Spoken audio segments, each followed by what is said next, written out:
Yeah, thanks Ryan for coming on the Never Broke Again podcast. Excited to have you here.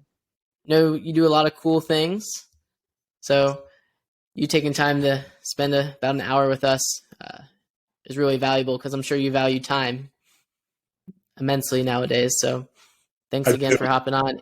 Andrew found you. Andrew, how'd you find Ryan? How'd you convince Ryan to come on? Ryan's like an A-list cool guy, right? I do not know Ryan Blair, right? He's on the A-list cool guy. So thank you for letting me know that. I had no idea that I was on such a list. You didn't? No. Jeez. Thanks. I appreciate that. Yeah, man. I mean, I've seen you around in and out of wherever, social media, TV, whatnot, for a while now. And we reach out to people and, I play the law of averages here. I reach out to 100 and Ryan Blair hits me back and I'm like, yeah, let's book it. Nice. So we got you. And so yeah, I mean, you got into business real young. The concept is never broke again. I think Ryan Blair's never going broke again. I don't know if you sold your business a while ago, right? Yeah. You sold. Okay. Can you tell us a little bit about that? You sold it for 700-ish million, 800 million. Yeah, I sold it for 792 million. And see, that's a lot of money.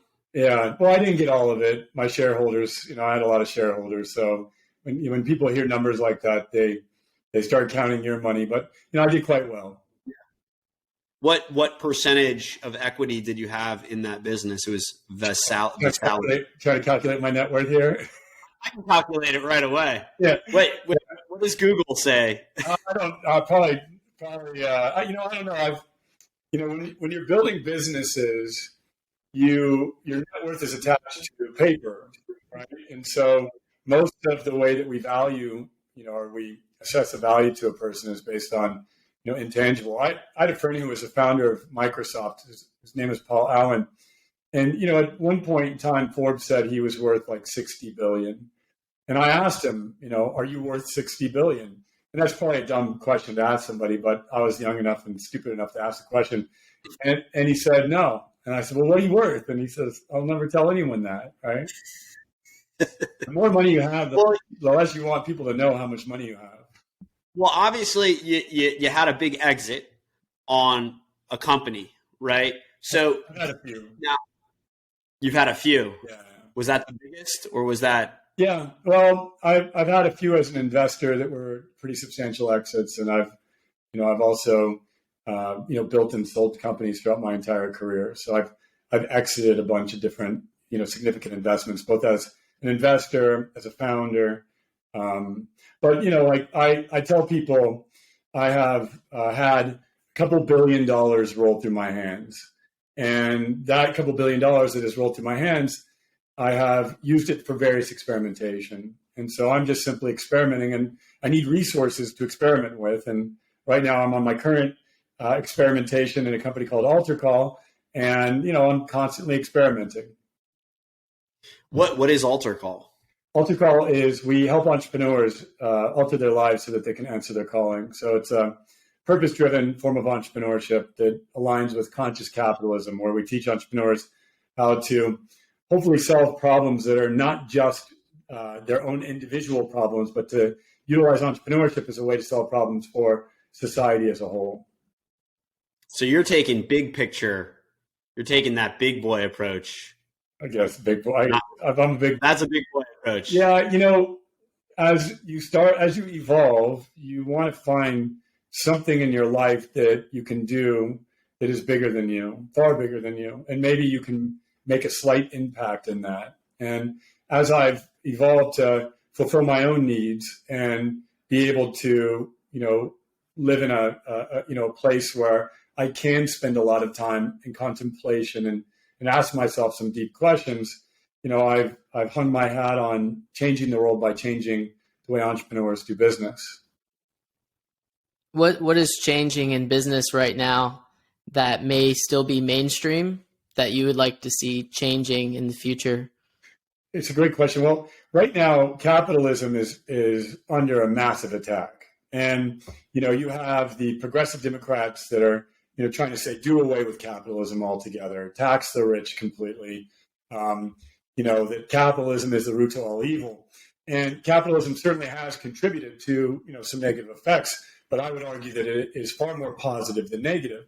And, capitalism, in my own personal experience, I would not be, able to have created the jobs that I've created or have paid the taxes. I paid over 100 million in personal taxes in my life. And I did so because I fell in love with this thing called entrepreneurship, which is capitalism in its finest form.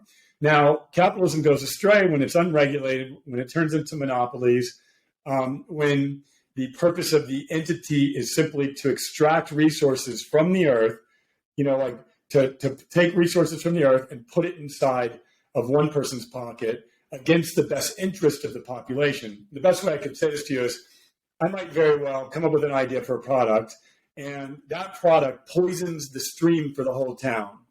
People may want to buy that product, but if I destroy the team for the whole town, I've achieved, such a high level of wealth that I can afford to buy filtered water. But the rest of the town now has to suffer because they can't buy filtered water, right?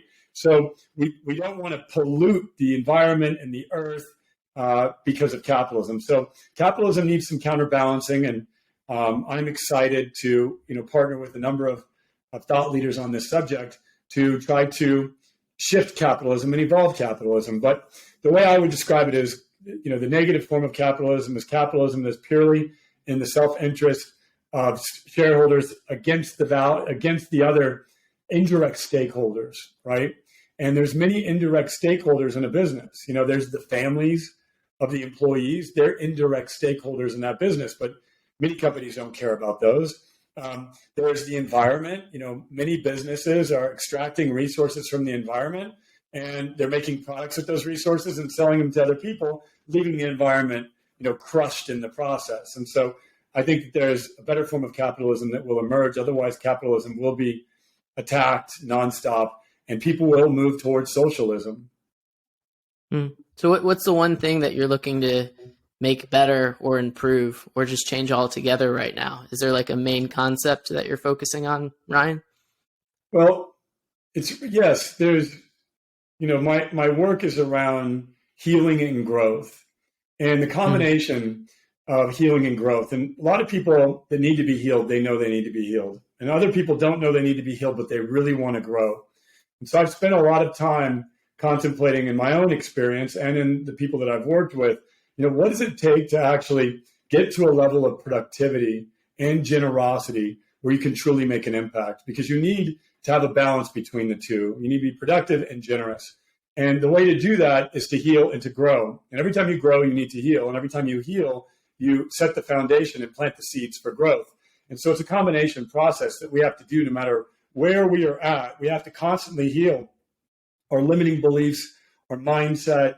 We have to heal the conflicts that are created. We have to heal the energetic challenges that we go through as a result of the seasons of life that we're in and the relationships that we have. And so we're constantly healing and constantly growing, if we are anyways, then we'll be able to increase our productivity and increase our generosity in a way that is highly impactful, in a way that makes the most meaning out of life and puts, this lifetime that we all have the benefit of to its best possible use in service. Mm-hmm. I mean, you're probably in a position, let's just say Andrew would probably want to be in your position right now. But I mean, hey, do you have kids, Ryan?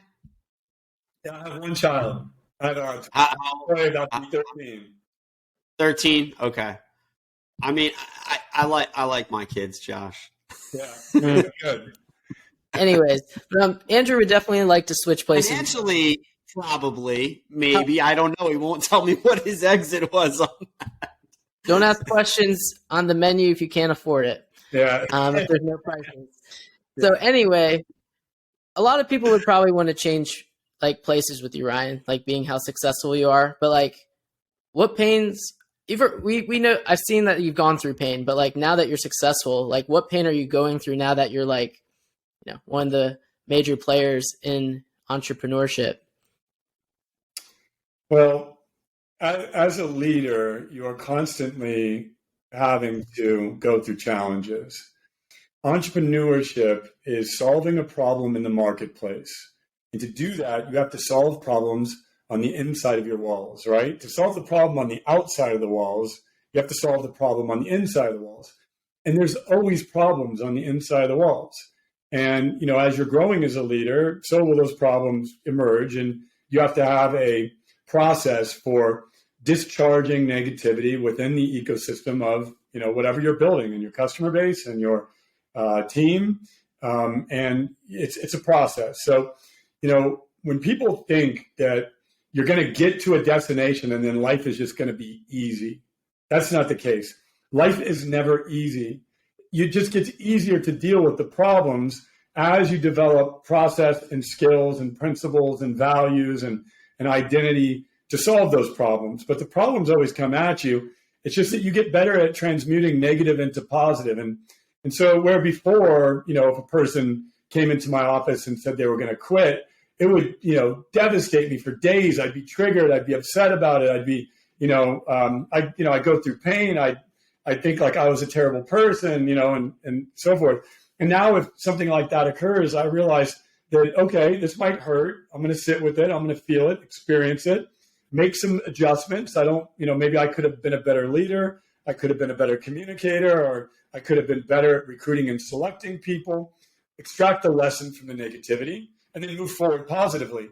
And the more that you do that quickly, the more problems that you solve, and the more problems that you solve internally, the more problems you can solve externally. And that's the sport of entrepreneurship. So, for me to tell you I have no problems, like, no, I'm going to wake up every single day to more problems than most people face. I've just developed a process for solving them and an appetite for it. Like, I'm like, ooh, it's like a video game. When you're playing a video game and the villains get bigger and the obstacles get harder and the game gets faster, you don't run and cry and shut off the game. Like, you get excited and you dig in and you play the game, right? Entrepreneurship is just like a video game, as is life. So I do want to circle back a little bit to capitalism versus socialism. And you kind of talk, do you have a word for like capitalism with a purpose yet? I feel like Brian Blair had something for that maybe. Like there's a movement called conscious capitalism, which would be the best way to describe it. But the form of capitalism that I am demonstrating through building of Altar Call is spiritual capitalism, meaning I'm doing so because of a spiritual belief that I have deep down inside of me that this is my calling. And I work with spiritual entrepreneurs. So the people that are doing it with the purpose, and there's some mainstream people, the founder of Whole Foods, and a gentleman by the name of Fred Kaufman, who is the ex-VP of people at Google and LinkedIn. And, they're calling it conscious capitalism. Some are calling it super conscious capitalism. And I'm saying that I'm, focused more on divine capitalism. I feel like we need, I'll hop into this because I believe in it too. I feel like you can only get past capitalism when you kind of maybe mentally reached your goals or reached your financial goals, then you can kind of give back. That's the reality. If you're not, you still got to get into the grind and everybody's got to eat. They got, basic needs. But I feel like we got to get rid of the word capitalism. Yeah, well, I think we have to change the narrative around the word capitalism because it did stand for greed, right? The industrialization of the world, a lot of people got really greedy and built, massive fortunes that were not necessarily for the betterment of the people. Capital has been at war with wages and labor, right? So capitalism has been trying to hold labor down so that the rich can get richer and the poor can get poorer, and we've seen this. So as opposed to throwing out capitalism as a system, because it is the system that has raised more people out of poverty, sparked more innovation. And I would not be here today sitting in this beautiful home in the Hollywood Hills if it were not for capitalism. So I think that we have a debt to pay to the system, and that those of us that have benefited from it should now go in there and further it, repair it where it's weak. Because like any system, it's an experiment. Democracy is an experiment. And if you're not constantly working on that experiment, it's going to fail. Right? You have to constantly add value to it and evolve it. And so I agree with you. It has a bad name, but there's no other name that I've yet to come up with that can replace a system as pervasive and as important as capitalism. And I'll share with you why it's so important. You know, when I was a kid, I'm 44 years old. If we had a spat with Russia, you know, it was drills, crawl underneath, you know, the tables, worry about nuclear holocaust, right? That was what we were afraid of in the Cold War. And now we're weaponizing capitalism and we're shifting policy and we're, you know, creating costs and consequences that have nothing to do with bloodshed as a result of capitalism. So it is one of the most powerful tools to create a better humanity if it's used appropriately. So you know, I think underlying my whole life, I'm like, all right, I grew up, I upper middle class, right? I think you grew up, yeah, you said poor, right? Like from the hood, right? I don't know. Dirt poor. From the hood, right? Trailers. I don't know. Trailer. Worse. Worse. Oh yeah. So like, by the way, just so you know, there's actually worse places. Trailers were like houses where I grew up. Like if you had running water, electricity, a stove, man, like you were living the high life. So where were you living? I was in a one bedroom, not even a one bedroom. It was a tool shed that I lived in for a period of time. Yeah, it was a converted turkey coop. It was made into a tool shed. The heating was carpet on the walls, and I lived in there. Like as an adult or as a child? As a child. Oh wow. Yeah. Okay. So I didn't grow up that. By the way, you have your own. I got my issues. You got your issues. So I didn't grow up that way, right? So I grew up like upper middle class, right? And so tough on you. It was easy. Like you're like, so it was easy. Like everything I wanted was always given to me, right? I was always with whoever, you know. But I also think that it was good for mindset to an extent. I can see where you would like capitalism coming from that, right? Because you're like, it can't get any worse, right? Yeah. But for me, like I've always thought like socialism, because right when I got into adulthood, I was like, man, this like everything's like monetarily based. I always felt like, and we're getting into like real thought here, right? I always felt like and this is my perspective, right? I always thought it corrupted my innocence. I always felt like capitalism corrupted who I really was, and it redirected me to focus on other things for primal reasons and survival reasons, as opposed to what I really wanted to do. And so, I mean, that's crazy. I'll put it out there. Maybe I'm a socialist. I don't know, man. I mean, I'm looking up the word right now, and it says, you know, an economic theory of social organization which advocates that the means of production, distribution, and exchange should be owned or regulated by the community as a whole. Like, I'm not opposed to that. I mean, if I had a nicer house, I'd be like, Ryan, I got a sweet basement, bro. Like, yeah, but like a lot of people in Ryan's situation, I'm sure that he like people growing up. Like, how many people that you grew up with, Ryan, like made it out? Well, yeah, so yeah, very good. But when you think about it, you know, you want to create. And we got a little echo coming. I don't know what. Can you guys hear that? An echo just popped. Okay, that's better. We don't want to redistribute, right? So you want to have people seek for their own individual performance, right? You want to spark people to, to grow themselves and to develop themselves into the best possible human beings that they can be. And socialism doesn't do that because it says everybody's equal.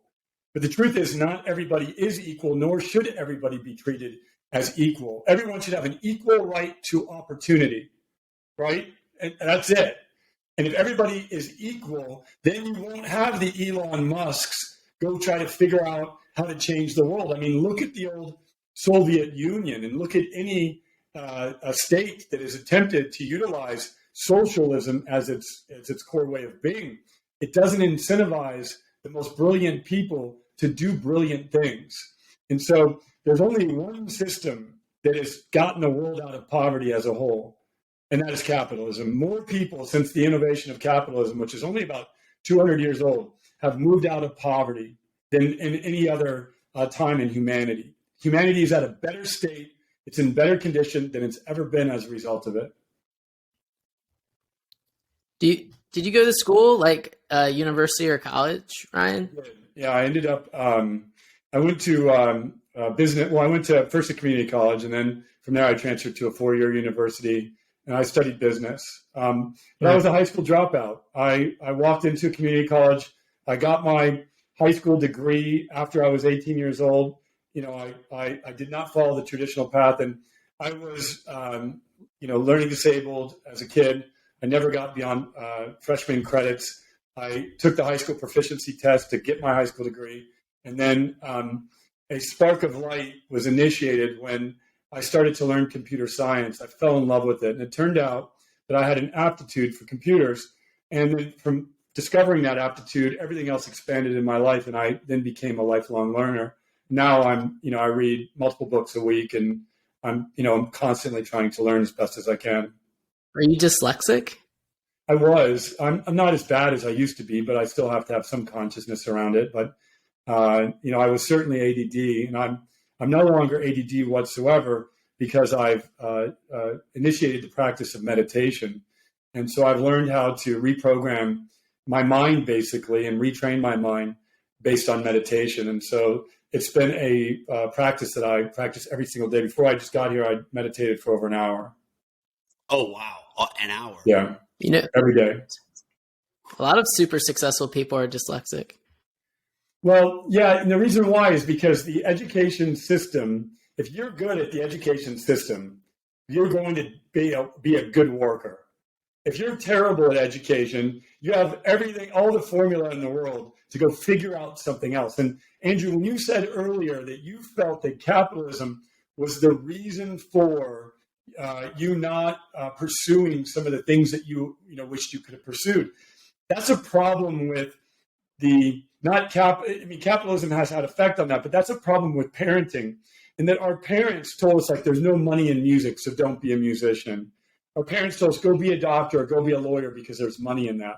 And I'll tell you, with my child, I want him to be anything that makes him happy. I have no desire to tell him, go do this because it's going to be more profitable. Because in this day and age now, with modern technology, with the ability to start a business, simply with low cost, the ability to reach customers, you can be a professional musician and make hundreds of thousands of dollars a year. Like, you don't need to follow the traditional path to be able to provide for your survival and to live a life with fulfillment and happiness.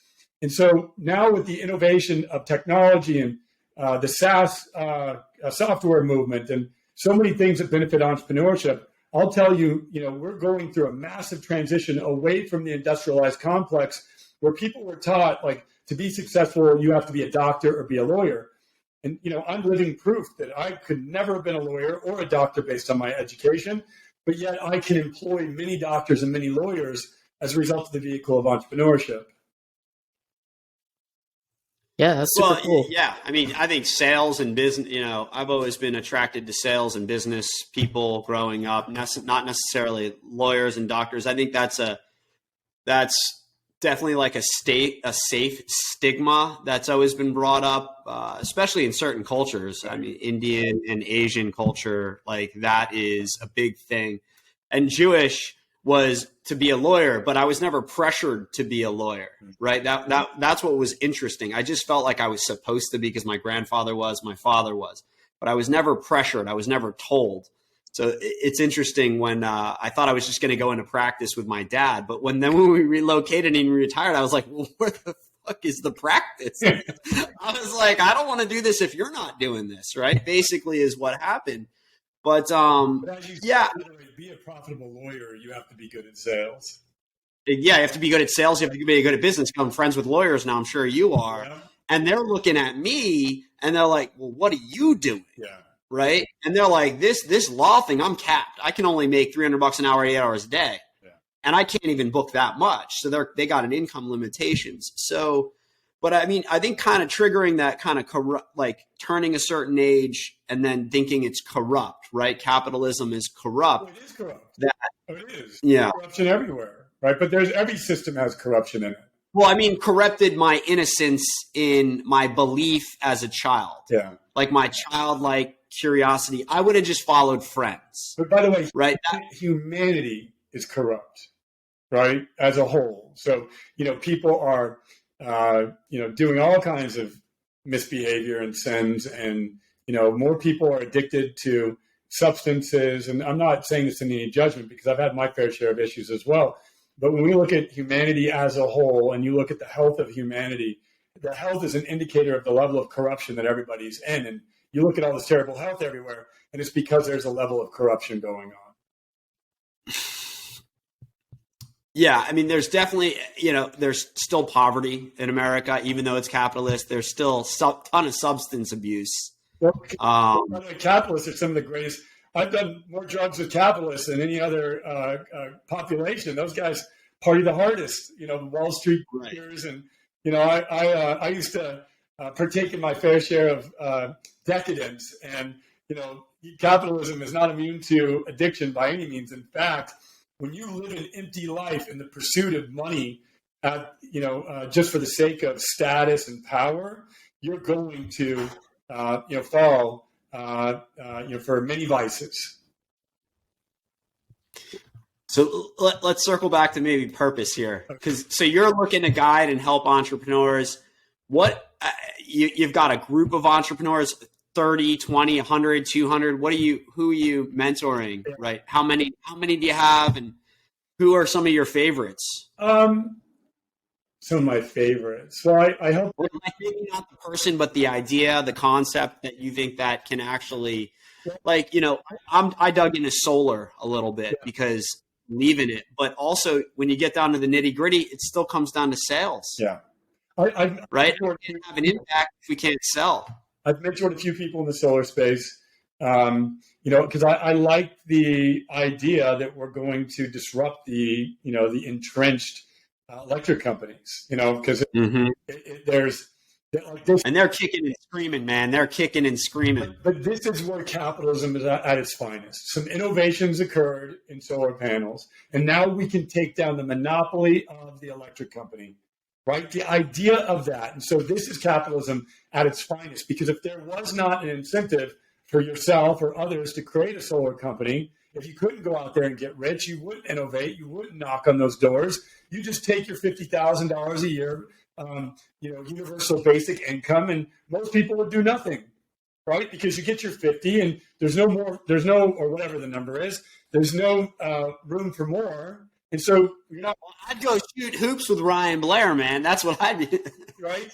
And I would be trying to figure out how to start a society that wasn't based on universal income, which is basically a form of socialism. But, so solar is one of those areas. But I love ideas that are disruptive. I'm a revolutionary at heart. That's my heroes are, the John Adams and George Washingtons and Hamiltons and the founding fathers of America, right? These are the heroes that I love. So I fashion myself as a revolutionary. And anytime I can be a part of a business that revolutionizes an entrenched legacy industry, count me in. Like I'm in. I've mentored a few entrepreneurs recently through some exits. Like when you ask me one of my favorite stories is an entrepreneur about to turn 31, or he just turned 31.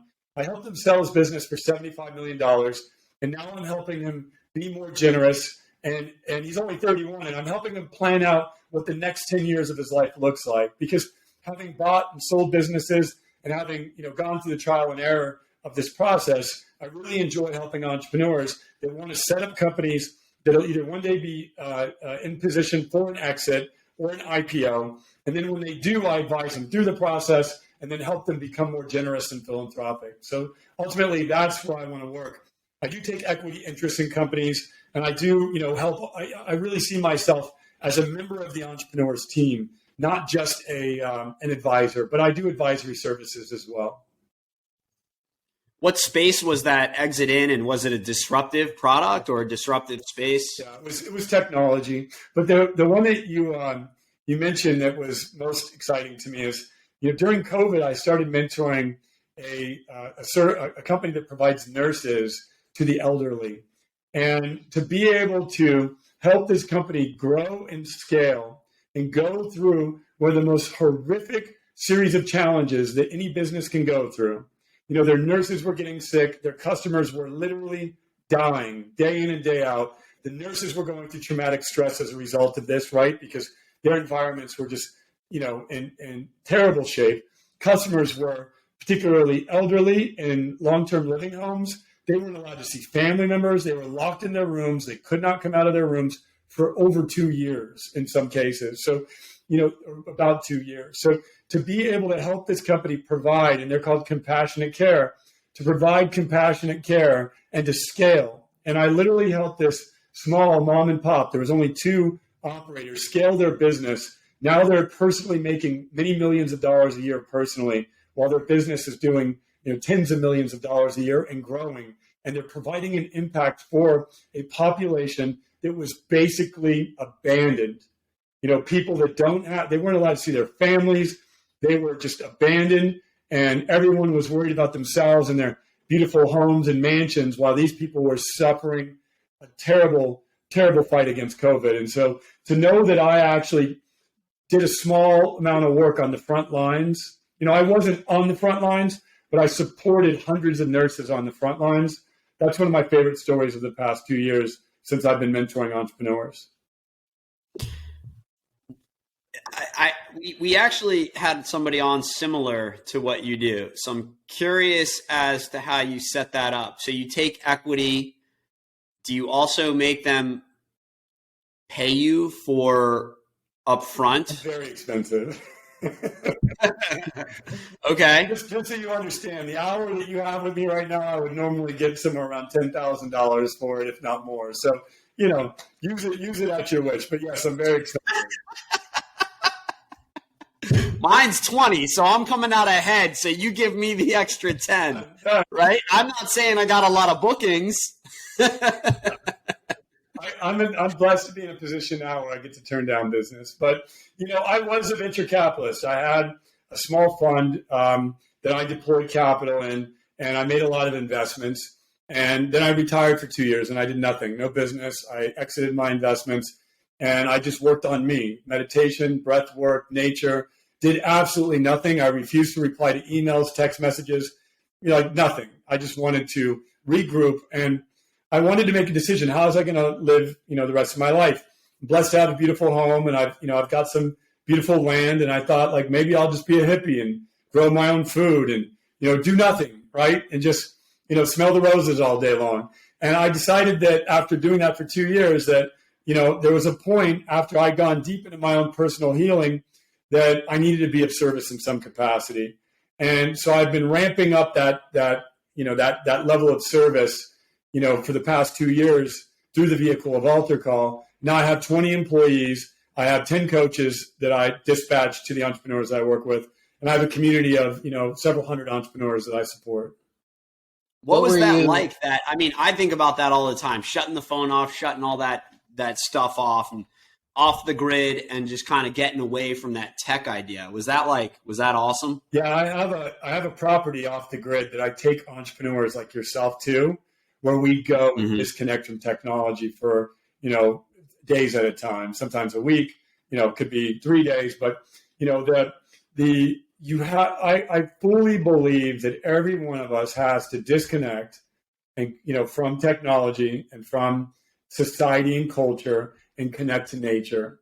And that one of the biggest problems with humanity is that we have been disconnected from nature, and we have been disconnected from nature since the innovation of the Gregorian calendar, right? In the Jewish tradition, which you said earlier that you were a part of, the calendar was based on the sun and the moon. And so there was a level of connection to nature. Everything was about the sun and the moon. And now there is no connection to nature in society. We are completely disconnected from it in the Western tradition. And so you have to disconnect from the Western tradition and go connect to another tradition. It could be, a Native American tradition or a Hebrew tradition or an Indian tradition, and connect to the traditions that are more connected to nature. And so this is been a discovery that I've made in my life that I enjoy thoroughly. And I made that discovery prior to the 2 years that I took off. And during those 2 years, I spent a lot of time in nature. What were you healing in yourself during those 2 years? Man, I was healing the devil himself. The way I was raised. Is it a man or a woman? Is the devil a man or a woman? It's both. The devil is whatever it takes, whatever shape or form it can take. But I was raised, and the irony of it is today is the anniversary of my father's passing, and so I'm excited to be able to pay tribute to him. He's a man who taught me forgiveness. He was a violent, rageful, man filled with a lot of pain and a lot of unhealed trauma. And my mother was a beautiful woman who's no longer with us as well, that also was filled with a lot of pain and a lot of unhealed trauma. And so as a result of that, I experienced a lot of pain and trauma as a child. And then when I got to the age where I, started to internalize these feelings and deeper understand them, I acted out. I joined a gang, got in trouble, was in and out of juvenile hall. I've basically suffered through every deadly sin that you can imagine. I've experienced and witnessed murders. I've seen terrible things happen in my time on earth. And so I know the teacher of suffering very well. Now, I channeled all of that suffering into status seeking and monetary gain. And so that's part of the reason why I was able to achieve a lot of things that I achieved. I wanted to be a #1 New York Times bestselling author, and I channeled all that anger and all that energy, and I achieved those results. But then when my mother had transitioned and passed away after going through 7 years of hardship, she had fallen down a flight of stairs due to alcoholism. She was in a coma for 2 years. And so for 7 years, I suffered. And when she passed away, it was like a nuclear explosion went off. And I had an awakening. And I awakened to who I was. I saw myself. I was not happy with who I was. I was not happy with the friends I was surrounding myself with. I was not happy with some of the vices that I had attached myself to. And I made a decision that I was going to change everything about me, and I was going to live a spiritual life from that point forward. I made that commitment to my mother prior to her passing. When she transitioned, it was like I had an angel by my side helping me change everything that I could see that needed to be changed. And I'm still on that journey. I've not arrived by any means. I do shadow work and I do deep work every single day to continue to prime myself in position to be the leader that I committed to my mother I would be. So to answer the question, Joshua, the thing that I needed to heal from was the way I was raised and parented, and then the actions I took as a result of the way I was raised and parented. And, I've done tens of thousands of hours of healing in the 4 years that I've been on this journey toward enlightenment. Well, it sounds like meditation definitely helped with that. So how did you get that to stick, and how did you start out? Because an hour is a long time, right? Yeah. So what'd you start at? Like a minute, 5 minutes, 10 minutes, or did you? Yeah, everything I start, I suck at. Like, just so you know, Mm-hmm. I'm never good at anything to start. I know some people that are just, you hand them a golf club and like they've never played golf before and they're great at it, right? Or they're really, they're good at it. Like, I suck so bad at everything that I start, but the thing that I have is this desire to get good at things. So anything that I start, I seek to reverse engineer and, understand the gap between, where the great ones are and where I'm at. And generally it's a huge gap. And then I systematically close that gap. And meditation was one of those things. Singing is another one. I embarked on learning to sing. I sucked at it. And, we got to hear it. Can we hear a tune? What do you want me to sing? Happy birthday. What is it? Amber waves of grain, purple mountain and valley. Just that one song. Oh, say, can you see? So you learned to sing through your stomach, right? Was I singing through my stomach? I think so. Yeah. What is that called again? So I hired a professional. By the way, you should make this a clip. This is the first time I've ever sang on air ever. 2 years ago, I decided that I was going to learn to sing. It's the hardest thing. I would lip sync in church. I would lip sync Happy Birthday. No confidence. I could speak on stage, but if you asked me to sing, it would have been an out-of-body experience. And I decided that I was going to learn this. And I was going to learn it because I wanted my son to see that an old dog can learn new tricks and that he can learn anything at any age. And if I can learn to sing at 44 years old, having, at the starting point where I started at, which was just terrible, to the point where I can get good and then one day maybe get great. I'm 2 years in. Singing is like martial arts. 2 years in, I might be at like a purple belt. And, it might take me 8 years to get to a black belt. But you can rest assured I'm going to continue until I get to that black belt. I've hired a great coach. I train 3 days a week. I practice in between every single day. And, I can sing the national anthem, and I'm getting better at it every day because of it. I love it. 3 days a week you have coaching, and you're doing 3 days. You're all in. I did have something I wanted to bring up. Ryan, you've been to jail, right? Yeah. So with what's going on and these people getting out, and how do we disrupt society to give people a second chance? Because obviously you had to carve out your second chance. No one really handed it to you, but other people who aren't as creative as you are may struggle. So would that be something that'd be disruptive? Well, the first thing that we need to do is we need to tell everyone that's been to jail, congratulations. We should celebrate them. You have done a hardship that no one, I could not fathom. We should celebrate those people that have gone to battle, have fought a battle, and come out alive. We should not condemn them and shame them, right? They should be celebrated. They did their time. They learned something, a powerful lesson, and when they get out of the cave, they should be embraced as heroes. They are now on a new level, a new journey. And so we have to change the way society views these things. Like a military person goes into battle, right? And they kill people and they go through hell. They do unspeakable things. And when they come out, they get a little badge and they wear that medal on them, right? And the generals are covered with these things, right? We as society should embrace the battles that we fought and won. Every one of us. I beat alcoholism, I beat drug addiction, I beat porn addiction, I beat negative energy, I beat ragefulness, I beat passive aggressiveness, whatever you've beat should just be look, I beat all of these things. And we should be walking around like battle-tested soldiers, proud of what we've overcome. Because when you go into that cave, whether it be a jail or a mental hell, and we've all gone into those caves, and you come back out, you have wisdom to share with the world. And my job is to help people share that wisdom. So I'm all for helping equip and retrain and retool people to see the pain that they've been through as an opportunity to teach others so that they can avoid those mistakes. And if we all teach the world how to avoid the mistakes that we've made, and the world is willing to listen, then that's how humanity evolves much quicker than it is today. There's our answer to conscious capitalism. Yeah. I mean, listen, I mean, when we were getting into that, I was like, where do you want to see the world in 200 years, right? Or even 50 years, well, right? God willing, I'll be alive to, witness 50 years from now. I'm waiting for them to come up with a pill so I can maybe be around for 200 years. We'll see. Where do I want to see the world? I want to see more compassion.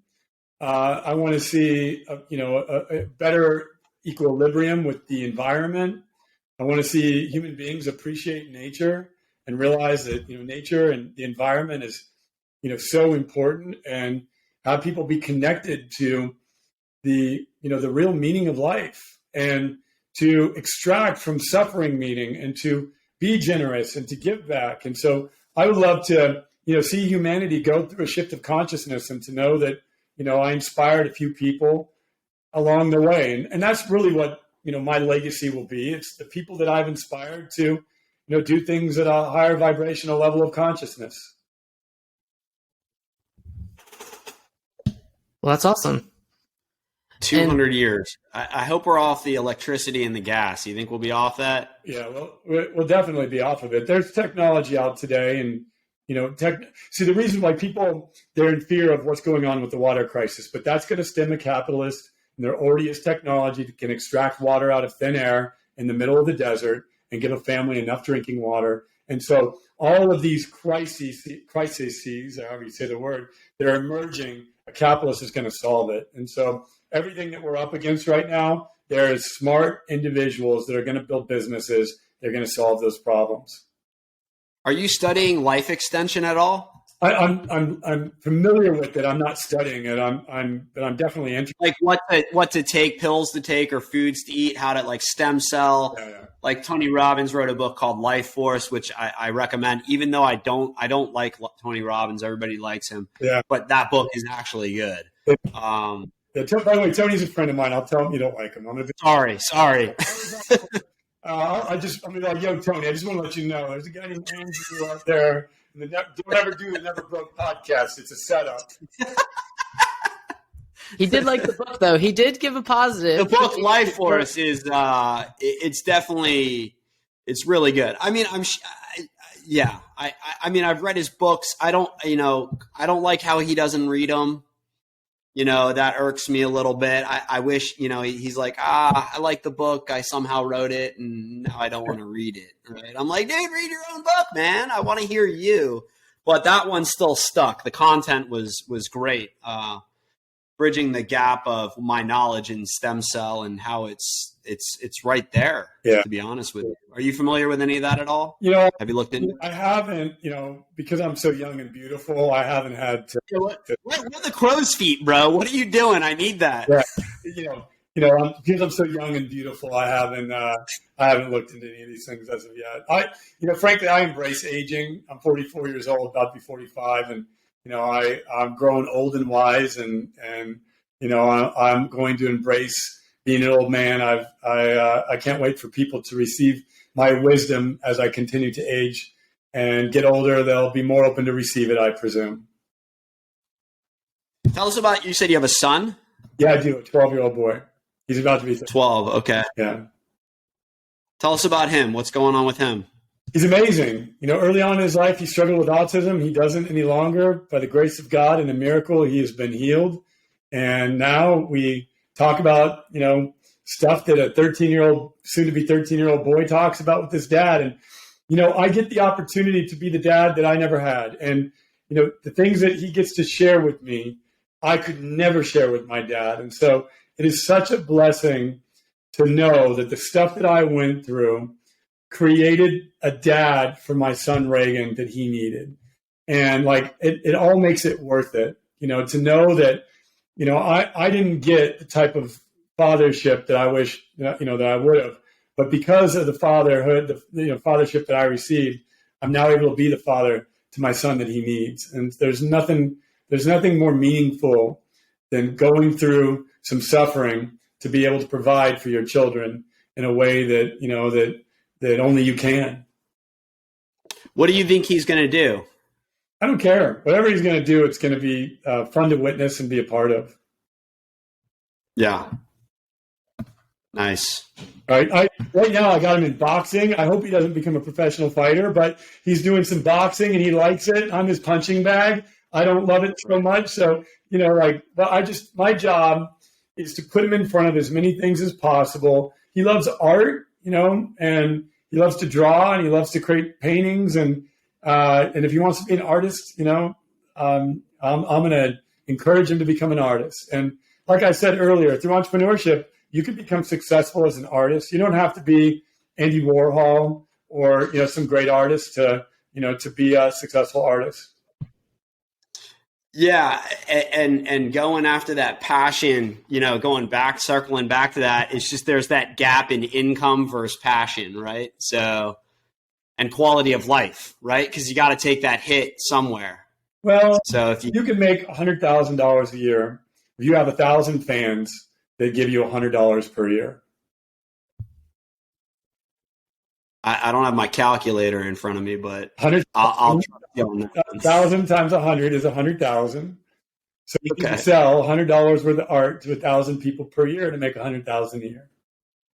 So tell me about ViSalus for a minute. Did you buy that company or start that company? I did. I bought it for about $70,000.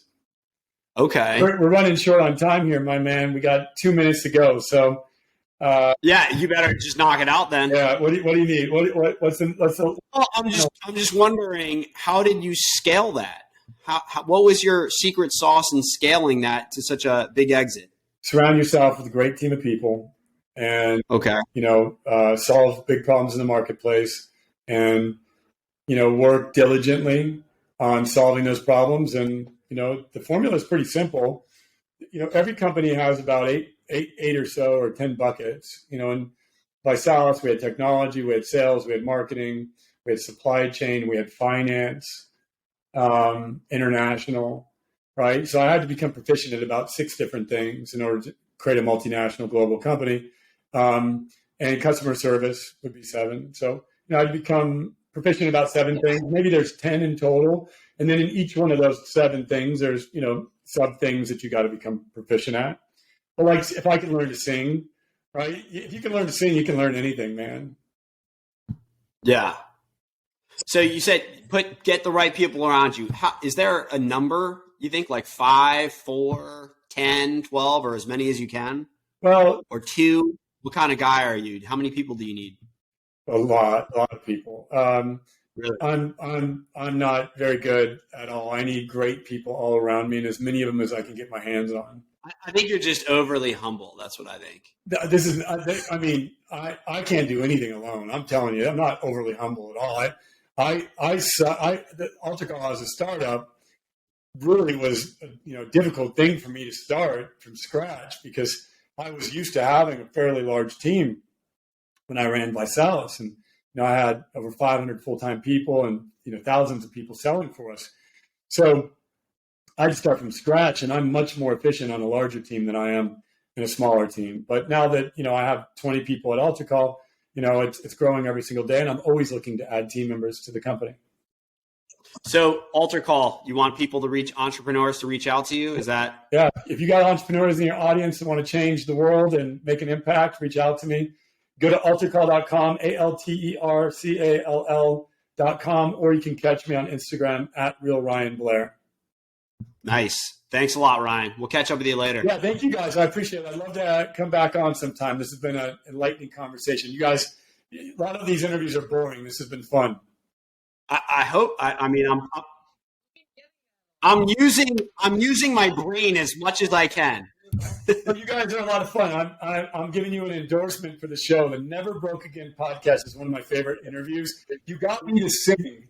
Right? I've been interviewed by lots of different. Should I play the piano for you? We'll do a ballad. Jam out together. I love it. But yeah, I've been interviewed by the great ones. Go for it. Is he playing? Well, huh? No. Oh, you're putting me on this little light of mine? Because I'll sing. Oh, no, I don't. What is it? This little light of mine. Listen to this song. Give us a chorus, Blair. Give us a chorus, Blair. Yeah. What's that? Give us a chorus. Next time I come on, we'll do like a little Howard Stern entrepreneurial vibe here. You'll break into song, and we'll do some singing breaks and then back into it. What do you think? Sure. Yeah. Awesome. Well, thank you, gentlemen. It's been a pleasure to make your acquaintance here today, and I look forward to talking in the future. And please make me look good when you put the show out, so I can spread the good word about conscious capital. Dude, we can't. You don't look. Are you kidding me? You're like a GQ model, man. No. Who's not going to make you look bad, bro? Thank you. I appreciate it. That's kind of you. All right. God bless. All right.